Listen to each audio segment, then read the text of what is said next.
Voy, buni bir ag'darib tushmasa bo'ldi. Tortimiz uchun qaymoq, sug'ishoniy moloko va hamda vanilin solib morozilkaga qo'yib qo'yamiz. Varyoniy molokoni xuddi shunaqasini ishlatasizlar, 2 xil yong'oq solib aralashtirib qo'yamiz. Qaymog'imizni yaxshilab ko'pirtirib olamiz yarim soat turgandan so'ng. Nachinkalar xohishga qarab, men shokolad, banan, malinalardan foydalandim.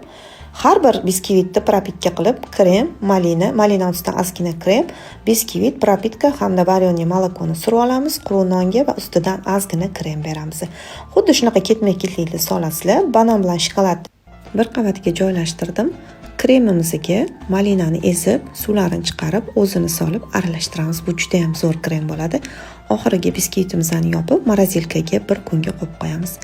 Ustida pokritsiyasi uchun mana shunaqa zizu krem bor, krem slivka deyiladi, o'zini ko'pirtiriladi va ustini bemalol shu bilan bekitsanglar bo'ladi. Yaxshilab tekislab olamiz va oxirida mana shunaqa maxsus o'zini klyonkasi bor, shundan olsanglar tortilani usti tekis bo'ladi. Ustiga ganaj uchun qaymoq, glukoza, shokoladni aralashtirib eritib olamiz va ozgina muddat muzlagan tortimizni ustiga qo'yamiz. Xolodilnikda 15 minut tursa bo'ldi, keyin ustiga ganaj quysanglar bo'ladi. Ustidagilarni hammasini xohishga qarab bezatsanglar bo'ladi. Xohlasanglar fruktlar bilan, xohlasanglar shokoladlar bilan, albatta bu xohishga qarab. Ustini yasatmasanglar ham ichini o'zi mana yeyib turadigan. Biskvit retseptini esa oldingi reelsdan olishingiz mumkin.